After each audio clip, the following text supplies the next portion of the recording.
तुम सोचते हो ना कि हम पैसा कमा रहे हैं तो हमारे बच्चे सब अच्छे हो जाएंगे, सारा मामला हमारा ठीक है, हमारे बैंक में पैसा है तो सब कुछ हमारा बाजार ठीक हो जाएगा। मैं यहां से नाम नहीं लेना चाहता, अभी कथा लाइव चल रही है, लोग सुनेंगे तो कहेंगे। मैं कई ऐसों का नाम गिना सकता हूं कि अरबपति खरबपति हैं, एक ही बेटा पागल है, दोनों पैर से पैरालिसिस है, घर में लेटा रहता है, अरबों खरबों की संपत्ति है, कितनी बार नेता मंत्री बन चुका। क्या मिला? क्या मिला बताओ आप? कुछ मिला, कुछ हासिल हुआ? मरने के बाद संपत्ति का रखवाला भी कोई नहीं, संपत्ति का रखवाला भी कोई नहीं है।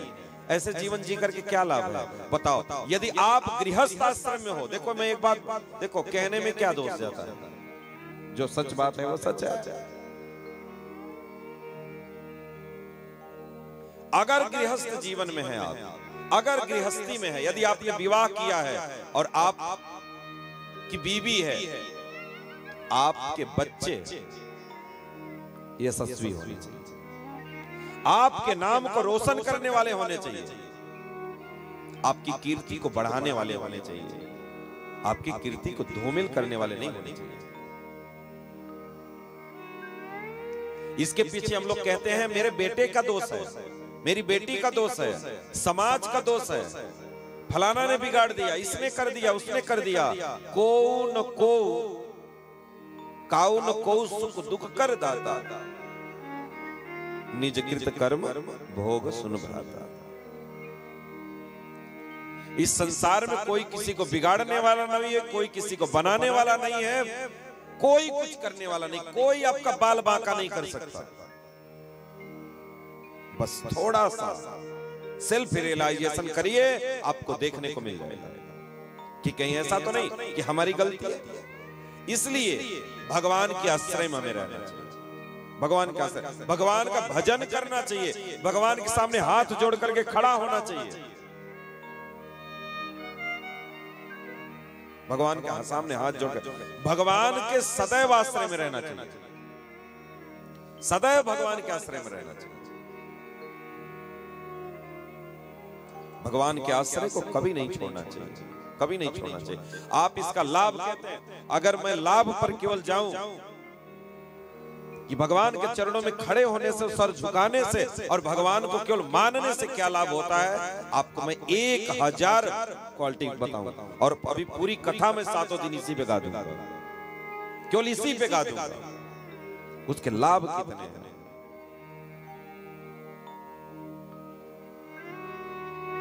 जो लोग भगवान को नहीं मानने वाले हैं, आप उनको देखो, एक पीढ़ी, 2 पीढ़ी, चलो ठीक है, बाप का अच्छा चल रहा है तो बेटे का अच्छा चलेगा, कोई गारंटी नहीं। पुण्य अच्छा है तो 1 पीढ़ी, 2 पीढ़ी, उसके बाद देखना पतन के रास्ते हो जाएगा। हमारा देश राजाओं से चलता था, कितने राजा बचे? जहां जहां राजशाही थी आप जाकर के देखना, दीपक जलाने वाला कोई नहीं, घर में संतानें नहीं होती थी, कोई दासी के पुत्र को लेकर के राज्य चलाने का प्रयास किया, कोई किसी के पुत्र को लेकर चलाने का प्रयास किया, और सब मिट्टी में मिल गए, कुछ नहीं बचा। इसलिए परिश्रम तो करना है, परिश्रम करने से धर्म मना नहीं करता है, क्या परिश्रम ना करो ऐसा कहीं नहीं कहा गया,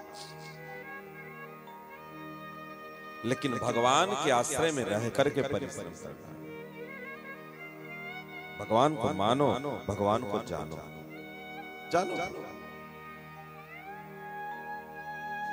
कैसे जीवन चलेगा उसको पता करना पड़ेगा, नहीं तो ऐसे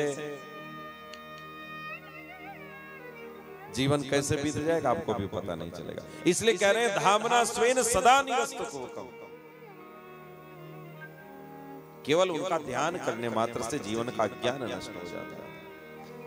और जिसके पास ज्ञान थोड़ा सा भी होता है ना, ध्यान देना, जिसके पास थोड़ा सा भी ज्ञान है, 0.1% भी जिसके पास ज्ञान है, पैसा होने से व्यक्ति ज्ञानी नहीं होता,